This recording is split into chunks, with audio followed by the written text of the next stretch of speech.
The twin moons of Viera rose slowly above the silver towers of the alien city. Their light spread across the marble gardens, where flowers of blue and gold released a soft fragrance into the night air. Birds with crystal wings circled above, their calls fading into the quiet of evening. Among the tall arches and glowing fountains, a human boy named Arun worked quietly, sweeping the garden paths. Arun had lived in the royal city for 3 years. He was not born there, but brought as part of a group of humans who served in the palace after peace was made between their worlds. He was younger than most of the servants, but his careful work and quiet nature had earned him a place. Few noticed him, for he kept his head low and spoke only when spoken to. To the aliens, he was just another helper from a distant world. But Arun noticed everything. He saw how the guards stood tall in their silver armor, how the counselors walked with pride, how the people bowed when the royal family passed. Most of all, he noticed the princess. Her name was Lyra. She was unlike anyone Arun had ever seen. Her long hair shone like strands of copper under the moonlight, and her eyes carried the same glow as the stars. She often walked through the gardens in silence, as if she carried thoughts too deep to share. To the aliens she was their future queen.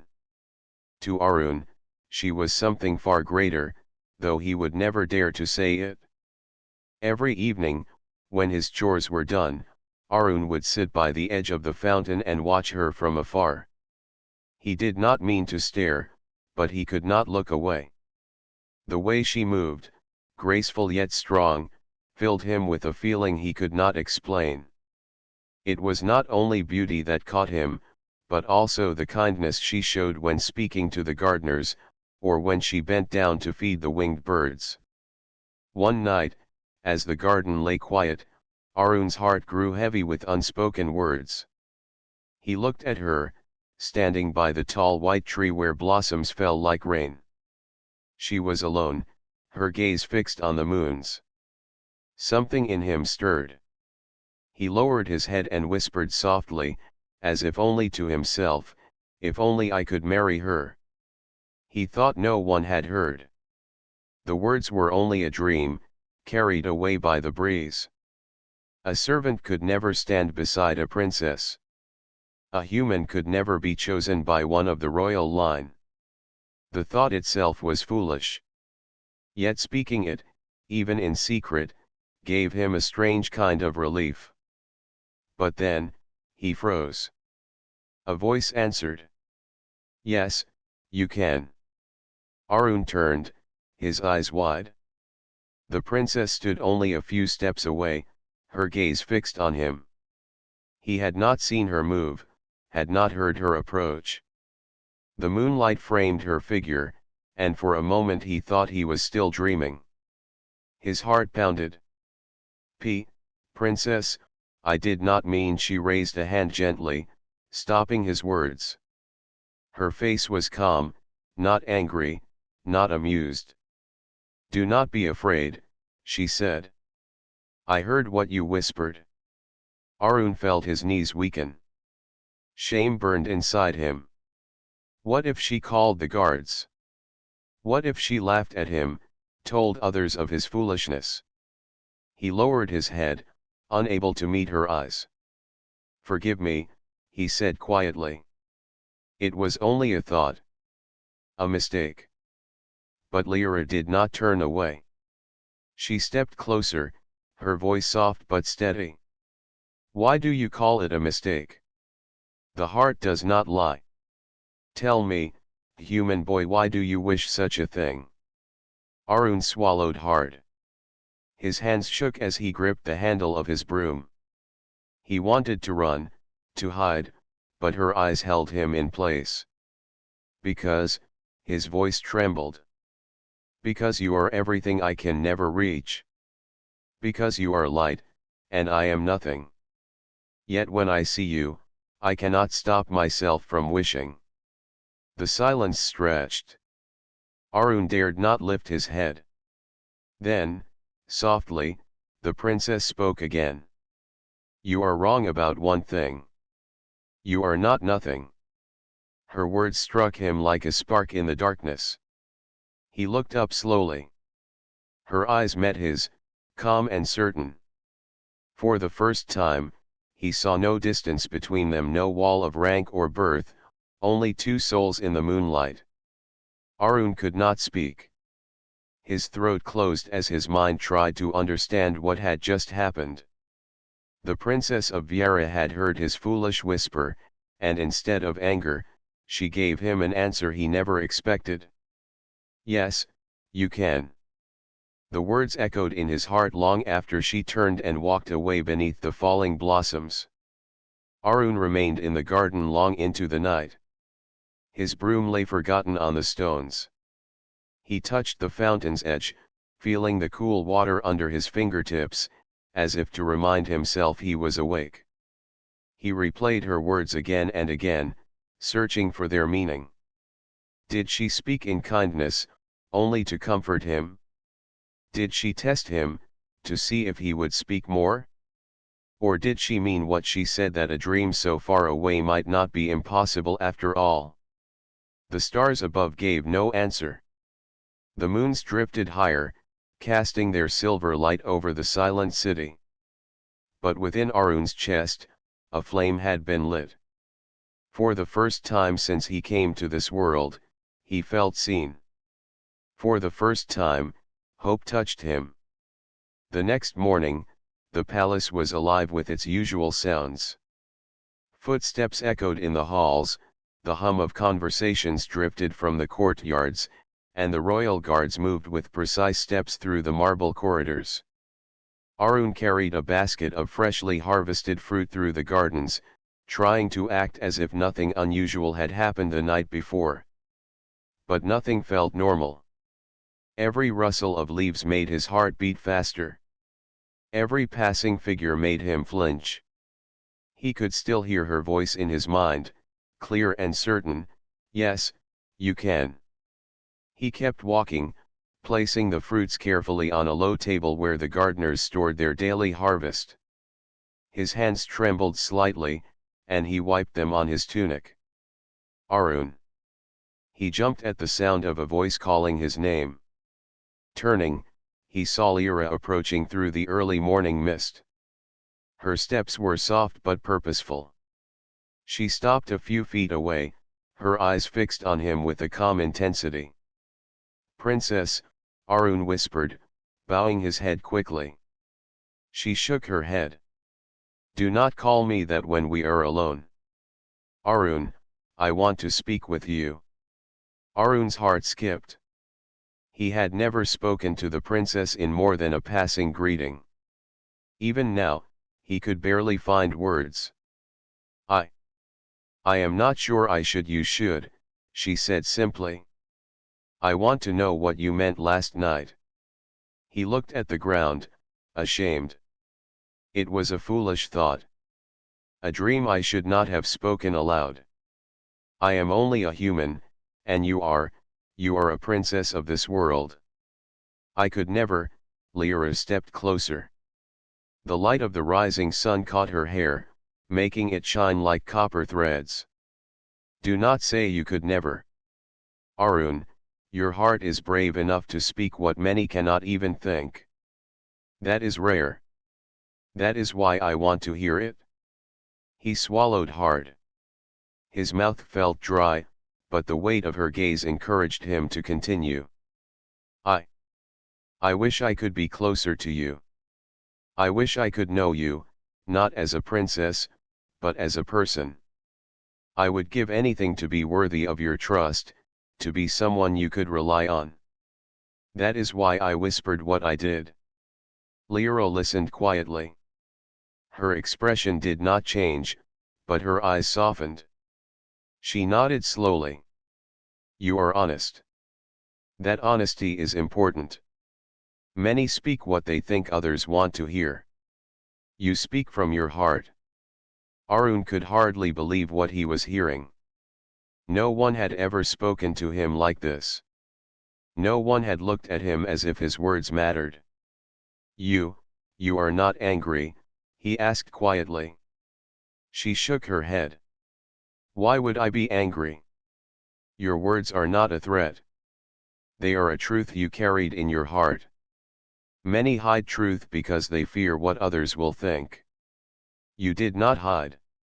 The sunlight grew stronger, warming the marble paths and the gardens. Arun felt as if the world had become brighter around him. He wanted to speak more, but words failed him. His heart raced, and his mind felt like it could break from hope and disbelief. Lyra stepped closer still, until only a few feet separated them. Arun, she said softly, the path you wish to walk is not simple. Others will not understand. The council, the elders, the people, they may laugh at the thought of a human beside the princess. They may even oppose it. But I want you to know that I hear you. I see your courage, your honesty, and your heart. Arun bowed his head, unable to stop a small shiver of awe. I would face anything, princess. Anything at all, if it meant, his voice trailed off. If it meant what? She asked, tilting her head slightly, curious.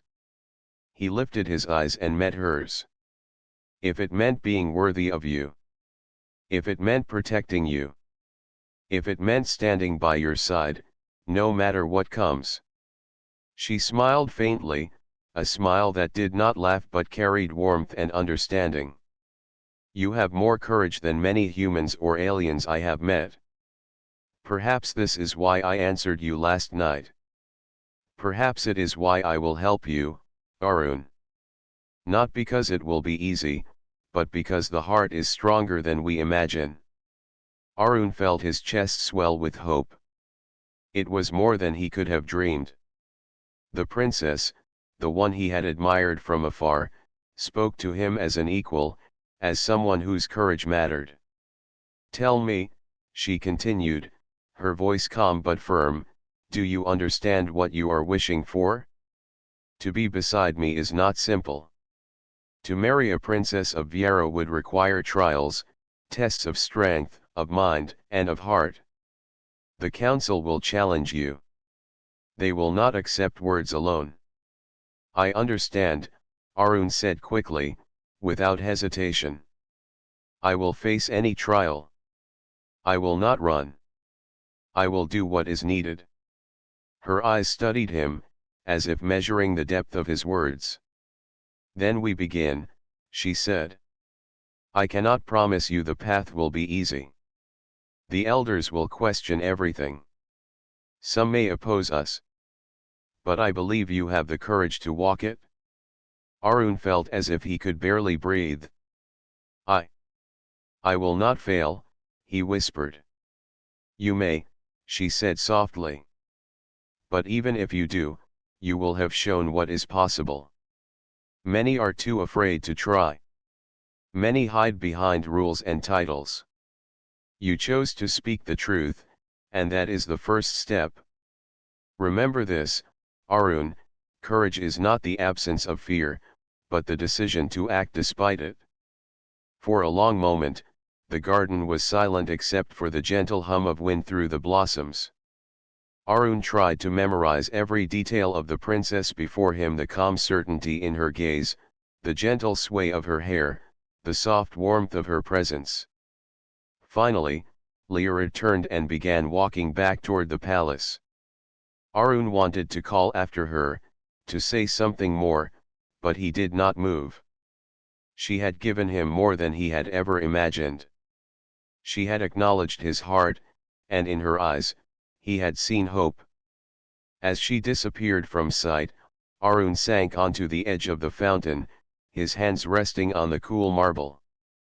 The words repeated in his mind, the ones he had whispered the night before and the ones she had spoken to him in reply. Yes, you can. That simple answer had changed everything. It was not just a promise. It was a challenge, a spark, a beginning. Arun knew the path ahead would be full of obstacles. The council would not welcome a human attempting to marry a princess. Many would doubt him, even his closest allies. But for the first time, he did not care about fear. He only cared about the possibility. The twin moons hung in the sky above, casting silver light on the gardens. Arun stayed at the fountain until the sun was high, watching the city come alive around him. He knew that soon the trials would begin. He knew that his courage would be tested. He knew that he would have to prove himself in ways he had never imagined. Yet inside his chest, a flame burned brighter than ever before. He had heard her words. He had seen her eyes. And he knew, without doubt, that for the first time, a human could reach for something once thought impossible. Arun rose from the fountain, ready to face whatever came next. The world had shifted beneath his feet, but he was no longer afraid. He had been seen. He had been heard. And he had been given a chance. The palace was quieter than usual that morning. The usual hum of servants and guards felt distant, as if the entire city sensed that something unusual was about to begin. Arun moved carefully through the halls, carrying a small bundle of cloth for the royal kitchen. Yet his mind was far from the work he held in his hands. Every step brought him closer to the challenge. He had not yet fully understood the trials of unity. He had overheard the guards speaking in low tones. "No human has ever attempted them," one said. "It will not be allowed." "Yes," another replied, "but the princess, she has spoken for him." Arun's heart leapt and sank at the same time. The princess's support meant hope, but it also meant danger. If he failed, the council would not only reject him, they would make an example of him. Yet fear did not stop him.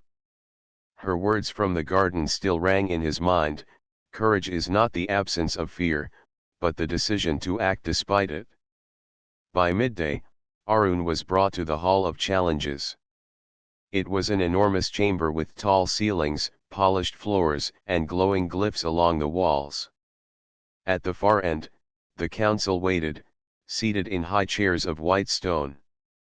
Their expressions were unreadable, though Arun could feel the weight of their scrutiny pressing down on him. The head elder, a tall alien with scales that shimmered like the oceans of Viera, spoke first. "Human Arun," he said, his voice deep and calm, "you have expressed the desire to marry Princess Lyra. Words alone cannot grant this wish. To earn the right to stand beside her, you must pass the trials of unity. Each trial will test your strength, your mind, and your heart. Do you understand?" Arun bowed his head deeply. "Yes, I understand. I will face every trial." The elder nodded slowly. "Then your first trial begins now." The floor beneath Arun shifted, glowing lines forming a path before him. In the center of the hall, three towering figures emerged. They were guardians of the palace, chosen for their skill and strength. Their bodies were larger than any humans, their limbs long and powerful, their eyes glowing with intensity. Arun felt his chest tighten, but he did not step back. The first guardian stepped forward. "Your trial is of strength. To pass, you must reach the flag at the far end without being stopped. You will face us, one at a time. Begin."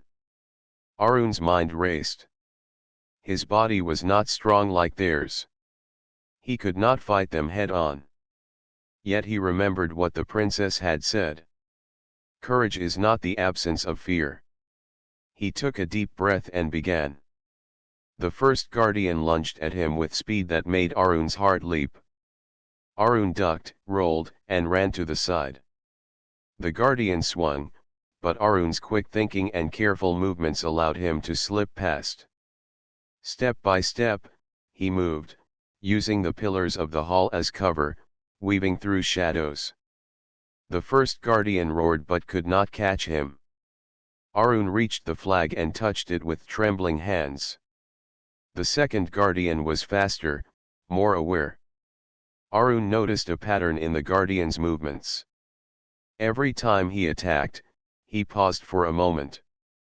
Arun used that pause to his advantage, moving unpredictably, hiding behind pillars, and running in curves rather than straight lines. Again, he reached the flag. The third guardian was the largest. Its eyes glowed brighter than the others. Arun felt fear clawing at his chest. This was no longer just about cleverness or speed. This was about courage. The guardian stepped forward, and Arun faced it head-on, his heart pounding in his chest. He remembered the princess's voice. Act despite your fear. Arun took a deep breath. Instead of running or hiding, he faced the guardian and waited. When the guardian lunged, Arun sidestepped at the last moment, pushing past the creature's reach. He moved in a straight line toward the flag, ignoring the fear and the shouts around him. When his hand finally touched the flag, a ripple of light spread across the hall. The guardians stepped back, and the council murmured among themselves. The head elder leaned forward. You have passed the first trial. Not with strength, but with courage and cleverness. Few, if any, have succeeded as you have. Take your place at the next trial. Arun's knees shook, but he nodded and stepped forward. The next trial was not of strength, but of mind. The floor beneath him shifted again, forming a maze of glowing symbols. Arun had to memorize the path, solve riddles, and reach the exit. One wrong move would send him back to the start. He took a deep breath. He studied the symbols, noticing their patterns. Slowly, carefully, he moved. Every wrong turn taught him something new. Every mistake was a lesson. He learned to read the symbols not only with his eyes but with his mind, finding logic where others might see chaos. Hours passed, though it felt like minutes. Finally, he reached the exit, his chest heaving with effort and relief. The council watched silently. Then, Lyra appeared at the edge of the hall, her eyes shining. She had come to see him, to support him, and her presence gave him strength. Arun met her gaze and felt the fire of determination burn brighter. He would not fail. He could not fail. The final trial was of the heart. Arun was led to a chamber filled with illusions. Shadows moved along the walls, shapes of people he knew, fears he had buried, doubts he had tried to forget. Each illusion whispered to him, testing his loyalty, his courage, his compassion. One shadow whispered, "You cannot protect her. You are weak." Another said, "You do not belong here. Leave." Arun felt his chest tighten. He wanted to run, to escape the voices. But he remembered her words again. Courage is the decision to act despite fear. He stepped forward. He spoke to the illusions, not with anger, but with honesty. I will not leave. I will not fail. I will face whatever comes because I choose to act, even when I am afraid. One by one, the shadows faded. The chamber grew bright, and Arun felt a lightness in his chest he had never known. He had faced the trial of heart and emerged unbroken. When he exited the chamber, the council stood. Their expressions were serious, but respect shone in their eyes. The head elder stepped forward. Human Arun, he said, you have passed the trials of unity. Not by strength alone, not by speed or skill, but by courage, cleverness, and the purity of your heart. You have proven yourself worthy to stand beside Princess Lyra. This is a rare and remarkable achievement. Arun fell to his knees, overwhelmed with relief and pride. He looked up at the princess, who stepped forward and smiled. Her eyes were warm, filled with admiration and trust. "You see, Arun," she said softly, "it is not the body or the title that matters. It is the heart, the mind, and the courage to act. You have shown all of these.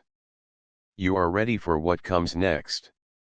Arun nodded, feeling a sense of peace he had never known. The first step of the journey was complete. He had faced the trials of unity and emerged victorious. He had proven, not only to the aliens but to himself, that he could stand with the princess as an equal, ready for the challenges that lay ahead. The day after Arun passed the trials of unity, the palace felt different. The usual clamor of servants and the chatter of the royal court seemed quieter, as if the walls themselves were watching him. Arun walked carefully through the corridors, carrying a tray of fruits for the princess. His heart still raced, not from fear, but from anticipation. He had earned respect from the council, yet he knew the journey was far from over. Princess Lyra awaited him in the garden. She had asked to meet him in private, away from the council and the guards. The garden was alive with the colors of early summer. Flowers of gold, blue, and violet swayed gently in the warm breeze. The fountain in the center glimmered under the sunlight. Arun took a deep breath, trying to steady himself as he approached.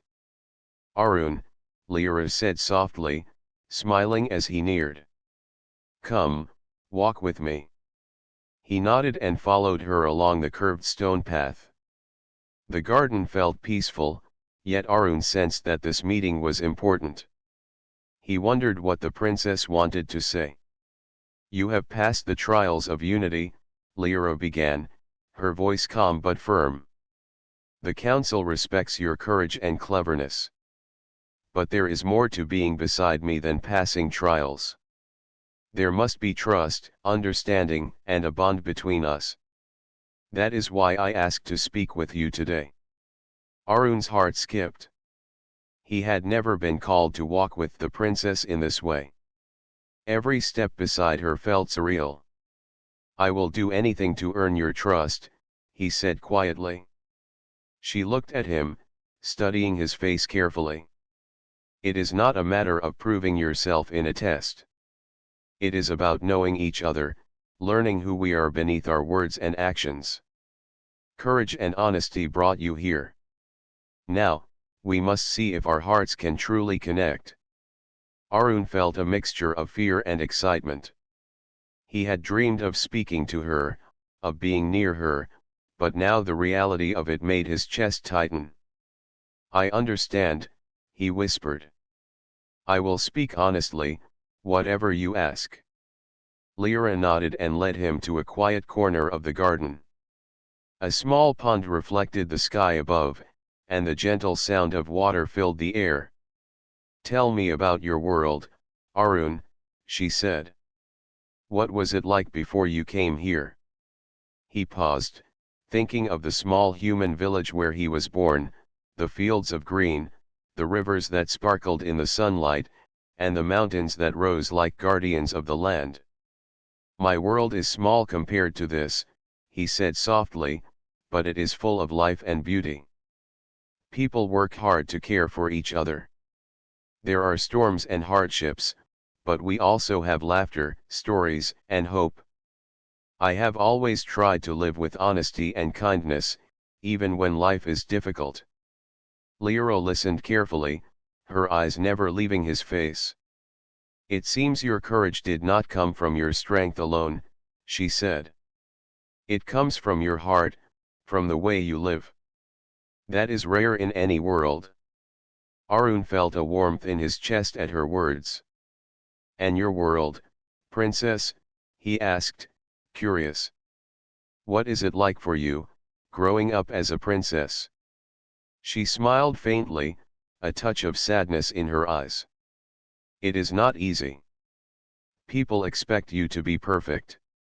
Every action is watched, every word measured. You must always think of your world, your people, before yourself. Sometimes it feels like there is no room for mistakes, no room for honesty or freedom. That is why your courage surprises me. You speak what you feel, even when it is dangerous. You do not hide. Arun looked down, feeling humbled. I never thought anyone would notice. I only acted as I felt. I never imagined it could matter. It does matter, Lyra said softly. More than you realize. That is why I wish to know you better. Not as a human or a princess, but as two people who might understand each other. For a moment, silence fell between them. Arun watched the pond's surface, noticing the reflection of the sun and the movement of the clouds. He thought about the trials, the council, and the journey ahead. And he realized that this quiet moment, this conversation, was as important as any trial he had faced. I want to know you too, he said finally. I want to understand your world, your thoughts, and what matters to you. I will listen carefully, and I will speak honestly. I will not pretend to be someone I am not. Lyra's eyes brightened. That is all I ask, Arun. We will learn from each other. There will be challenges, disagreements, and tests of patience. But if we speak honestly and act with courage, a bond can grow stronger than any title or law. Arun nodded, feeling a weight lift from his shoulders. For the first time, he felt not only hope, but connection. He realized that the princess was not only watching him, she was trusting him. That trust was a responsibility he did not take lightly. They walked together through the garden, speaking of simple things, favorite foods, memories from their childhoods, dreams for the future. Arun told her of the rivers and forests of his home, the games children played, and the festivals they celebrated. Lyra spoke of her people, the beauty of the city, and the lessons she had learned from the elders. The conversation grew deeper. They shared fears, doubts, and the desire to be seen for who they truly were. Arun admitted his worry that he was not strong enough, clever enough, or worthy enough. Lyra confessed that she often felt trapped by expectation, unable to show her true self. Through the sharing of words and stories, a bond began to form. It was quiet, subtle, and yet powerful. Arun realized that this bond was more important than any trial or challenge. It was the foundation upon which the future would be built. As the sun began to set, casting golden light over the garden, Lyra stopped and looked at him. Arun, do you understand why courage alone is not enough? Trials test the body and mind, but the heart must also be open. Today, you have shown me your honesty, your care, and your willingness to understand. That is a rare gift. Arun felt a surge of pride and humility. I will do my best, he said. I want to grow stronger, not just for the trials, but for the bond between us.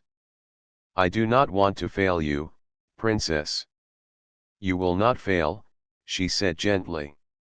The bond we build will guide us through what is to come. Remember, courage is important, but understanding and trust are just as strong. Together, we will face what lies ahead. As they walked back toward the palace, Arun felt a new sense of purpose. He had passed the trials of unity, but more importantly, he had begun to build a bond with the princess. This bond, born of honesty and trust, was something no counsel, no test, and no challenge could take away. For the first time, Arun realized that the path ahead was not just about proving himself. It was about growing alongside Lyra, understanding her world as she sought to understand his, and learning the true meaning of courage and loyalty. The night fell, and the palace was bathed in soft moonlight. Arun returned to his small quarters, his heart full of hope. The journey was far from over, but he knew that with the bond he had begun to build with the princess, He could face anything. The morning sun rose over the village, spilling golden light across the fields. Birds sang in the trees, and the wind moved gently through the crops. Everything seemed peaceful, but a quiet tension hung in the air. Ryan and Tira sensed it long before the villagers did. A distant sound of hooves echoed across the hills. At first, it was soft, almost hidden beneath the rustle of leaves. Then it grew louder. Ryan looked toward the horizon, his brow tightening. Dust rose from a small group of riders coming quickly down the path toward the village. Tira's red eyes narrowed. She had seen signs like this before. "They have found us," she said. Her voice was calm but serious. Ryan's hand brushed hers. "We will face them together. The village will stand with us." The riders drew closer. They were not strangers. Their armor and markings carried the memory of old raids, of attacks that had once frightened this region. Their leader, a tall man with a hard face, spurred his horse forward, his eyes fixed on Tira. "They know who she is," one of the villagers whispered. "They know her kind." Ryan stepped forward to address the crowd. "Do not be afraid. Stand together, and you will be safe. Trust in each other, and trust in Tira. She is not here to harm you. She is here to protect." Some villagers shook their heads, unsure if they could follow his advice. Others began gathering tools and preparing for defense, still uncertain but inspired by Ryan's calm demeanor. Tira moved quickly among the villagers. "Place barriers at the edge of the fields," she instructed. "Move the animals to safe pens. Children, stay close to your homes. We fight only to protect." The villagers obeyed, moving with cautious determination. Women carried water and food to safe areas, while men lined the gates with simple tools that could serve as weapons. Even children helped, bringing small items to reinforce doors and windows. As the riders neared, Ryan and Tira stood at the front of the village. The first raider charged forward, hoping to intimidate them. Tira moved with speed and precision, blocking his path without causing harm. Her shield shimmered faintly, deflecting attacks and protecting the villagers behind her. Ryan encouraged the villagers. "Stay calm. Work together. Protect what you love." The raiders attacked in small groups, testing the village's defenses. Each time, Tira intercepted them with careful control. She pushed them back, used her strength to block their movements, and guided the villagers to support each other. Some villagers began to fight alongside her. Farmers swung tools with purpose. Women reinforced barriers. Even the older children helped, passing supplies to those on the front line. The unity of the village grew stronger with each moment. The raiders were surprised. They had expected chaos and fear, but instead found order, courage, and determination. Each time Tira acted, the villagers gained confidence. Each time Ryan encouraged them, their hearts grew stronger. Hours passed. Sweat ran down faces, muscles ached, but the village did not falter. They had learned to trust Tira, and through her, they had learned to trust each other. By late afternoon, the raiders began to hesitate. Their initial confidence faded as they realized the village would not break. They tried to retreat, but Tira and the villagers held their positions, showing strength and unity. Finally, the raiders turned back, retreating over the hills. They had underestimated the humans and the alien working together. They had expected fear and disorder, but they had found courage, loyalty, and careful strategy. The villagers began to cheer quietly, their relief mixed with pride. They had defended their homes. They had faced the shadows of the past and survived. They looked at Tira with newfound respect, realizing that she was not a threat but a protector.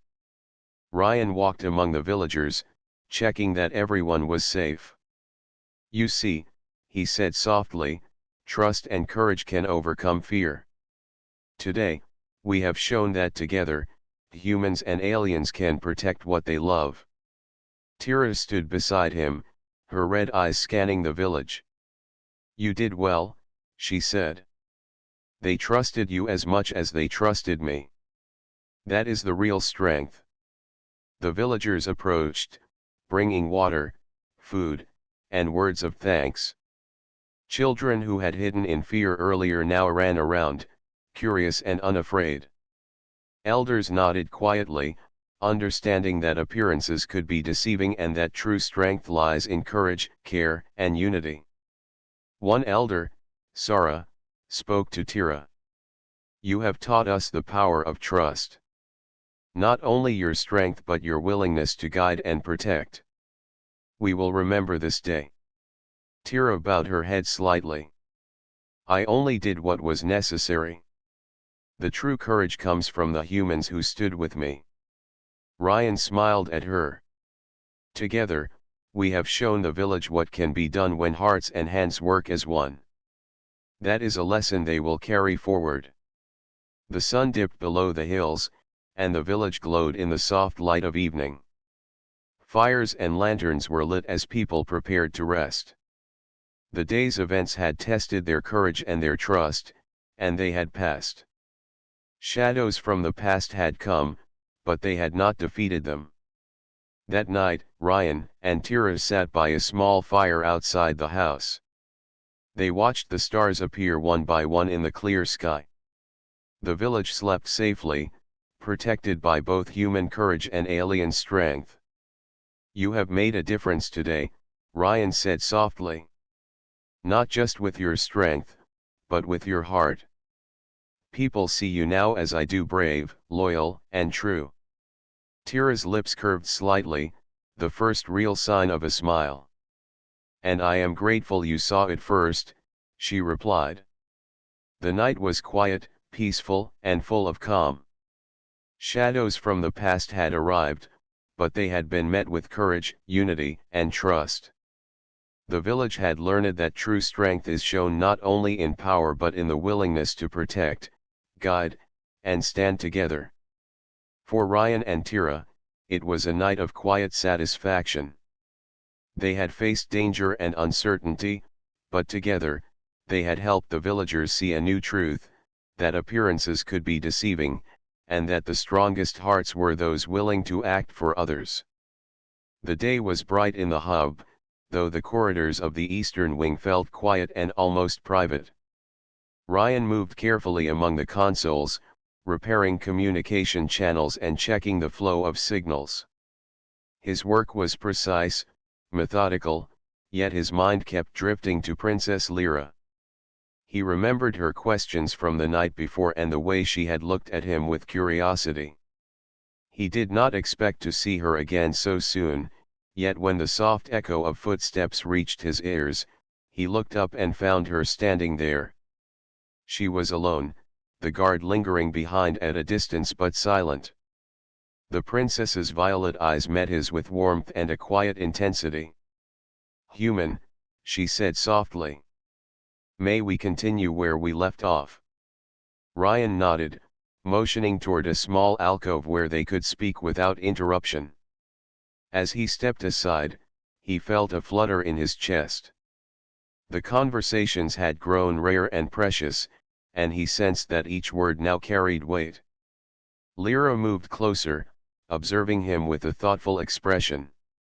"Yesterday, I asked if you were single," she began, her voice gentle but direct. "You answered honestly, which I appreciate. But I wonder, why?" Ryan paused, setting his tools aside. The question was personal, yet he felt there was no need to hide. "Because it is the truth," he said quietly. "I am single. I do not have a partner.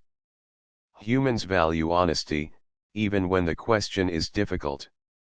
I cannot speak otherwise. The princess tilted her head, her eyes reflecting curiosity and contemplation. On my world, honesty is sometimes hidden behind rules. People speak what is expected, not what is true. You are different. Why do you speak so freely? Ryan considered her question carefully. I speak freely because I have no reason not to. I am not hiding, not obeying others' expectations in this matter. I cannot control how others live, only how I live. Honesty is what matters to me. Lyra studied him silently, and a small smile formed on her lips. It is rare to meet someone who values truth over expectation. Many of my people do not understand it. I have seen families and leaders control what is said, what is done, even what is felt. Yet you show that freedom is possible even in a small life. Ryan shrugged gently. Perhaps freedom is not only in the grand gestures. It is also in small choices. Choosing words, choosing actions, choosing how to spend time. That is how humans measure what matters. Perhaps that is why I speak honestly with you. It is a choice, not an obligation. The princess leaned back slightly, considering his words. A choice. That is a powerful thing. On my world, many are bound by duty before they are bound by thought. They do not learn to choose for themselves. That is why I am drawn to you, human. You remind me of what is possible when one is free to speak and act honestly. Ryan felt a quiet pride at her words, though he did not allow himself to show it too plainly. I am only ordinary, he said softly. My life is small compared to yours. I fix consoles, keep the station running, and do my best. Yet small things carry meaning. Honesty is one of those things. Lyra's eyes softened, and she reached out slightly, as if to bridge the distance between their worlds. I see that now. I see that small lives can teach lessons larger than crowns and towers. You remind me that connection, understanding, and truth can exist even in the quietest moments. I am grateful for that. Ryan's hands remained on his knees, steady but tense with the significance of her words. You do not need to thank me, princess. We speak as two beings, learning from each other. That is enough. The princess nodded, her gaze lingering on him. It is more than enough. You have shown me that choices matter. That truth matters. That one can act freely without fear if guided by honesty. And that is rare. I wish more of my world could see it. Ryan smiled faintly. Perhaps some will. Change begins with small acts, small words, small truths. You see it now, and maybe one day others will too. A silence followed, not awkward but full of reflection. Outside the alcove, the station continued its rhythm, unaware of the quiet revelation occurring in the corner. Inside, two lives connected across worlds, their conversation shaping understanding that neither expected. Lyra finally spoke again, her tone soft but resolute. Human, I wish to understand more than words. I wish to see your world, to feel your skies, to walk where freedom touches every step. But for now, I will carry what you have shared. Your honesty, your courage, and your small acts of choice are lessons I will remember. Ryan's heart beat faster at her words. You would be welcome, princess. Earth is wide, open, and alive. There are skies that stretch beyond the eye, rivers that sparkle in sunlight, forests where one can lose themselves and still find peace. And I would be there to show it, not as a guide, but as a friend. Her eyes sparkled with quiet wonder. A friend, yes. That is what I need most now.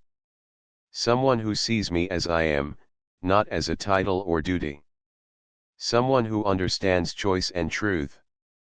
Perhaps that is why I came to speak with you again. You are more than a worker, human. You are, remarkable in your own way. Ryan looked down for a moment, humbled by her praise. I am ordinary, princess. I only speak what I think, and I live as I must. Yet if that helps you see a different world, then perhaps my ordinary life carries purpose after all. The princess rose gracefully, her silver-toned skin catching the soft light. Purpose is found not in greatness alone, but in the way we act, the way we speak, and the way we connect with others. You have purpose, human. And I will remember it. The guard moved forward slightly, signaling that the princess needed to return to her duties. Lyra looked back at Ryan once more, her violet eyes holding a quiet promise. We will speak again, human. There is more I wish to learn, and I hope you will continue to answer with the same honesty. Ryan nodded. I will, princess. Whenever you wish. She left the alcove, her presence leaving a gentle warmth in the air. Ryan returned to his console, but his hands moved slower, his thoughts filled with her words. He realized that honesty and choice were not just simple acts, they were powerful forces that could shape understanding, bridge worlds, and inspire trust. That night, as the hub's lights dimmed and the stars outside shone brightly, Ryan walked the quiet corridors, reflecting on their conversations. He understood that trust had been built, fragile yet real. The princess had asked a question out of place, and his honest answer had strengthened the connection between them. Far in her quarters, Princess Lyra gazed at the stars, imagining the human who had spoken so freely, who had shown her a glimpse of a life guided by choice and truth. She knew that their conversations would continue to shape her understanding, her heart, and her perspective on freedom. She felt a quiet certainty that honesty, courage, and small acts of connection could create a bond stronger than protocol or distance. The hub hummed softly under the glow of artificial lights, a vast space station floating above a distant world. Ships glided in and out of docking bays, traders and travelers filled corridors, yet in the eastern wing, a quiet corner remained untouched by the busy rhythm of the station. Here, two very different lives met again. Ryan was repairing a communication array when he heard the soft sound of approaching footsteps. He looked up to see Princess Lyra standing at the edge of the hall, her violet eyes bright with curiosity and warmth. She was alone, the guard lingering at a distance but silent, aware that this meeting mattered. Human, she said softly. May we speak? Ryan nodded, motioning toward the alcove where they had met before. He felt a familiar flutter of anticipation, a quiet excitement that made the hum of machines feel alive. Of course, Princess. They settled into their usual positions, the quiet of the hall surrounding them. Lyra studied him carefully, her gaze thoughtful. I have thought much about our conversations, she began. About honesty, choice, and freedom. I realize now that titles and crowns do not define a person. What matters is how one lives, how one speaks, and how one chooses. Ryan listened intently. He had learned that the princess valued words carefully, yet she always spoke with sincerity. That is true, he said. A title does not make someone wise or kind. Actions and choices reveal who a person really is. She nodded, her eyes reflecting the soft light of the hall. On my world, people often act according to duty, following rules without question. They forget that a single choice, made with thought and honesty, can change hearts and minds. I see now that it is not the crown that matters, but the person beneath it. Ryan smiled faintly. You understand that well. And yet, you are bound by duty and expectation. You have the courage to question, to see differently, and that is remarkable. Lyra's lips curved into a small, sincere smile. I wish my people could see it too. I wish they could understand that freedom, truth, and choice carry strength greater than power alone. You, human, remind me that life is more than rules and tradition. You show me the value of honesty and connection. Ryan looked down for a moment, then back at her. I only speak what I think. I live as I must.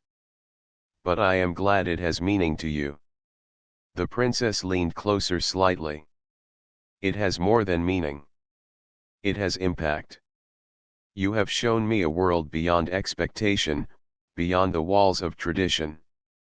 You have reminded me that connection is possible even between different lives, different worlds. That is rare, human. That is precious.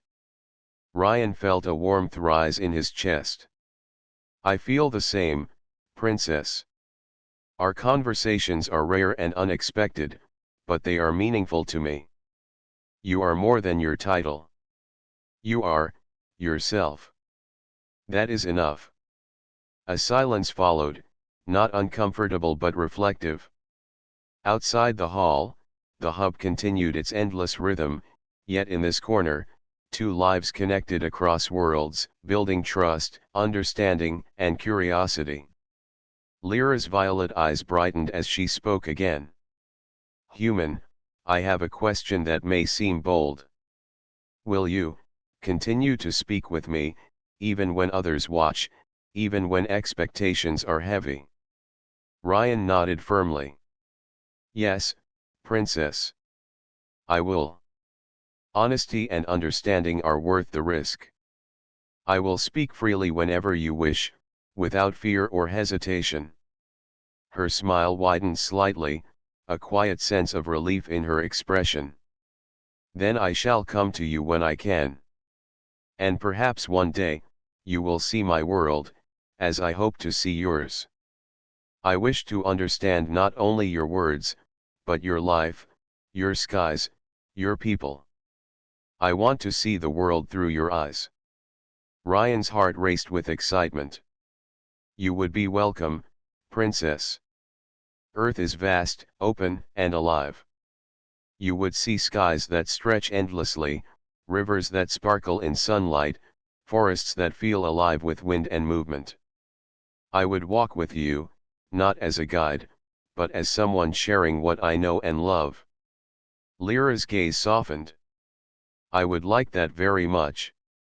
To see the world without expectation, without ceremony, without obligation. To simply experience it.